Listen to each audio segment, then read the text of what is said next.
When the world feels like too much, most of us focus only on survival. We try to sleep, we try to keep moving. Perhaps we try to regulate our nervous system enough to get through the day. And those things matter. In fact, we've talked about them for the first 3 episodes of this series. But there's another layer of care that often disappears during hard times: nourishment. Not just physical nourishment, though that matters deeply, but emotional, relational, and spiritual nourishment too. Because regulation helps you survive, nourishment helps you live. And what I'm noticing right now, both in my own life and in the lives of many of my clients, is that nourishment is one of the first things to fall apart when stress is high. Regular meals become harder. Drinking enough water becomes inconsistent. Cooking feels overwhelming. Connection feels like too much effort. Beauty and creativity feel irrelevant. Even moments of joy can feel distant. Not because these things don't matter, but because capacity shrinks. When the nervous system is working hard to keep us safe, it has less energy available for the parts of life that actually sustain us. So today's episode is about remembering nourishment, not in a perfectionistic way, not in a fix yourself way, but in a gentle, compassionate way that meets you where you're at. Because nourishment isn't extra, it's necessary. And sometimes the smallest acts of nourishment can help us stay connected to ourselves, to others, and to something larger than the moment we're in. So let's start here. Be sure to listen. Welcome to the Self-Loved ADHD Woman's Way podcast. I'm your host, Jen Barnes. If you're an ADHD woman entrepreneur, ADHD adjacent, or ADHD-ish, you've come to the right place. We'll dive deep into the unique challenges you face, from the inner turmoil to the outer obstacles. We'll blend neuroscience, IFS, and somatic healing, and explore practical strategies to help you navigate the world of entrepreneurship with ADHD with greater ease and effectiveness. I'm glad you're here. Hey, it's Jen. I'm so glad you're here.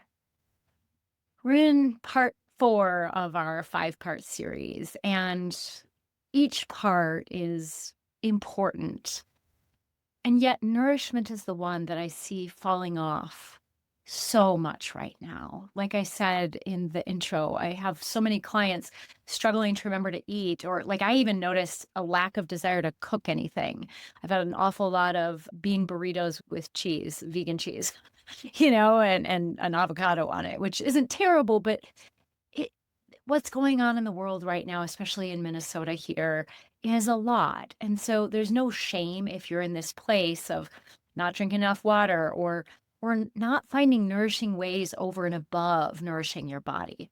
So when we talk about nourishment in this moment, we're not talking about doing more. I'm talking about remembering what sustains you. And nourishment can take many forms. Not because we need to optimize our self-care or have it look a certain way, but because we are whole human beings. Mind, body, and spirit, and all of those parts need care, especially during hard times. So let's start with the most basic layer: physical nourishment. When stress is high, appetite cues often change. Some people lose their appetite entirely. Others find themselves reaching for quick energy foods or comfort foods because their nervous system is exhausted. And cooking can feel overwhelming. Even remembering to eat can feel like too much. And if this is you, none of that means that you're failing. It means your nervous system is working hard to keep you safe in this moment. And at the same time, you can work to bring in different levels of or layers of nourishment. So physical nourishment right now might look like simplifying instead of improving. It might mean eating something warm or drinking water when you remember, adding protein to something you're already eating. Letting good enough be good enough. Not perfect nutrition, just nourishment. And alongside physical nourishment, we also need to bring in emotional nourishment. There's so much, the weight of what has been happening in Minnesota right now, where I live and work, but also in our nation and in the world can be really heavy. And so we also need emotional nourishment. And what I mean when I say that is, emotional nourishment is compassion, it's validation, it's letting yourself be human instead of trying to be okay all the time. It might look like journaling or crying or letting yourself say, "This is hard," without immediately trying to fix it. It might look like being held emotionally by someone safe or even by your own awareness. And then there's relational nourishment. During stressful times, many people isolate, not because they don't care about others, but because connection requires energy. And I can tell you, as a therapist, I've even been avoiding large groups of people where people might be talking about what's happening because in my job, and if you're some kind of healer or mental health provider, you also are getting a lot of what's happening over and over in your sessions, and I'm not complaining about that. I am so glad to hold space for people and be able to help people in this moment, and in order to do that, I can't do that for everyone else, so I'm noticing hesitancy around going into more public spaces or more like big groups, right? Where people might be talking about all the bad things happening, and they have every right to do that, right? And yet it's really about finding a balance of not isolating completely, but also not being in situations where it's just going to be overload, especially if you're someone who's quite sensitive and just sensitive and that's it, and what's going on is too much already, or sensitive and you're holding space for others. Because what's important to remember is safe connection is one of the most regulating things available to us. Relational nourishment doesn't have to mean long conversations or social plans, or definitely not necessarily unpacking all of the awful things. It might be as simple as texting someone who feels safe, sitting next to someone in silence, maybe eye contact with a neighbor or someone in your yoga class or at the grocery store, perhaps being part of a community in small ways.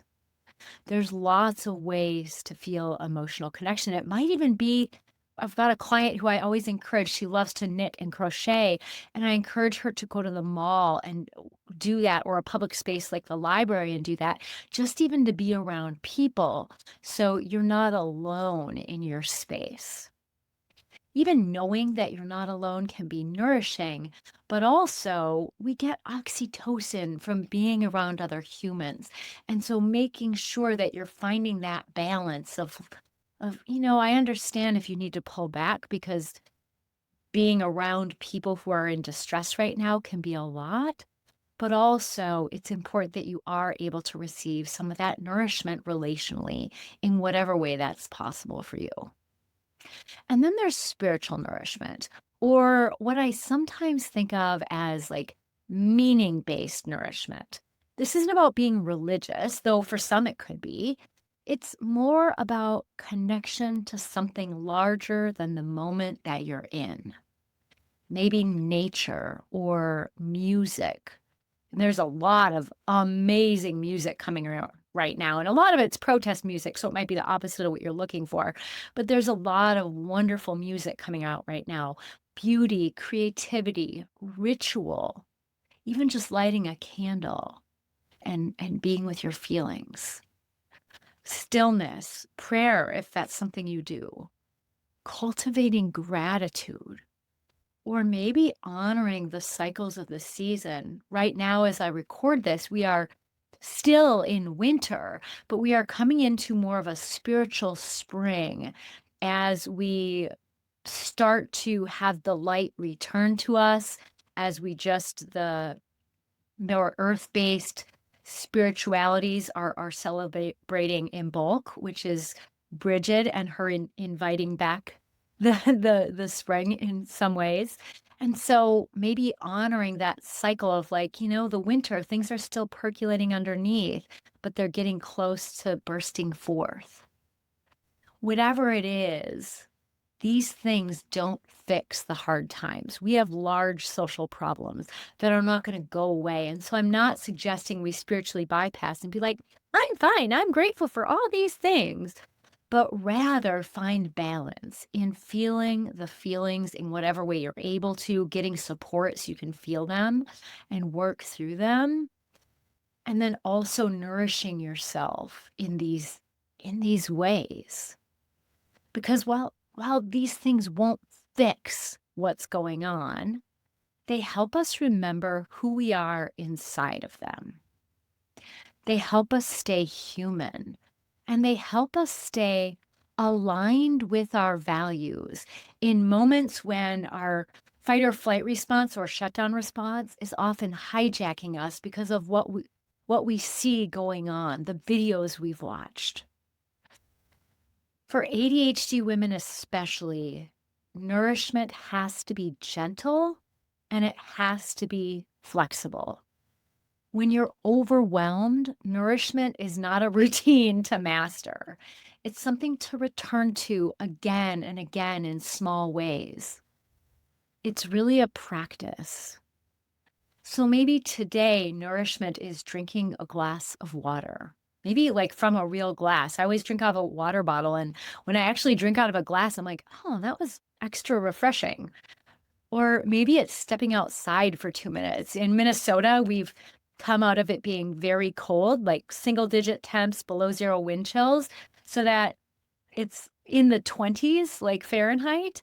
Like last night, I walked out of work and I was like, wow, 26 degrees Fahrenheit has never felt so warm after that stint. So maybe it's stepping outside for a couple of minutes, maybe taking in the sun if you can see it, although it's always there. Maybe it's eating something warm. And again, it doesn't have to be this big meal that you cook. You could heat up some soup, or like I said, my go-to is a tortilla with refried beans, cheese, vegan cheese, and then an avocado. Maybe it's placing your hand on your heart, maybe both hands on your heart or one on your belly, and inviting in the breath. Perhaps breathing into your hands and sitting with that for a few moments. Small nourishment still counts. And in fact, it's the way that you can bring yourself back. Because sometimes small nourishment is exactly what the nervous system needs to begin softening again. As we come to the end of this short episode, I want to come back to something simple but important. Nourishment isn't a reward for getting through the hard times. Like, oh, I haven't worked hard enough to get to rest. I know that's a common ADHD thing that I find myself doing. I'm like, oh, I can rest when? Or once my to do list is done, I can rest. That's not what this is about. And in fact, while things in the world, especially if you're in Minnesota with me right now, are big and not so great, although they haven't been so great for people in Black and brown bodies for a very long time, probably never. And so, certainly it's relative. Our white neighbors, including me, maybe are experiencing more of this upset than we've ever experienced before. So I just want to honor that and name that moments like this the world can feel heavy or uncertain or even frightening. And nourishment helps you stay connected to your humanity, to your values. Because when we're only surviving, like just running through the motions and trying to get through, which believe me, as an ADHD woman, I find that pattern in myself more often than I really would like to admit, but will, it becomes harder to access things like compassion, creativity, curiosity, and connection. It becomes harder to help our neighbors. It becomes harder to find solutions to the real problems that we face. But when we're nourished, and when more of us are nourished, even in small ways, those parts of us begin to come back online. And those parts matter, not just for your own well being, but for the world around you. Because the goal, as far as I see it, the goal right now isn't just to cope, it's to remain human. A lot of us are like, oh, how can I cope with what's going on? And what I hear in that is people want to feel better. And I get that. I want to feel better too. No one likes feeling miserable. And to some degree, we need to feel good enough so that we can actually not only function, but instigate change. But I also think this moment isn't supposed to feel great. Like it's just not supposed to feel okay. Because the not great feelings are the ones that motivate us to see the problems and take action. And so to nourish yourself, to stay connected to yourself, to stay connected to others, to stay connected to what matters most to you is what's going to help you not just cope with this moment, but navigate this moment in a way that can be healing and in alignment for you, but also helpful around changing the society that we're in. Because what we've been doing as a country hasn't been working for everyone. It's been working for a select few. And it's been working worse for some than others, and a little better for some than others. And so we need all of us to be nourished, not just to make changes, but to live fully and to have the energy to inspire change so that all of us can feel part of the larger community. And that brings us to the final part of this series. Because once you've protected your sleep, invited in movement, worked with your nervous system, and you're remembering to nourish yourself in these different ways, the question becomes, how do you act in ways that are aligned with your values without burning yourself out? How do you respond to hard times without losing yourself in the process? And that's what we're going to talk about in the next episode. Until then, be gentle with yourself. Give yourself permission to feel, to rest, to be. And remember that even small moments of nourishment matter more than you think. Take good care.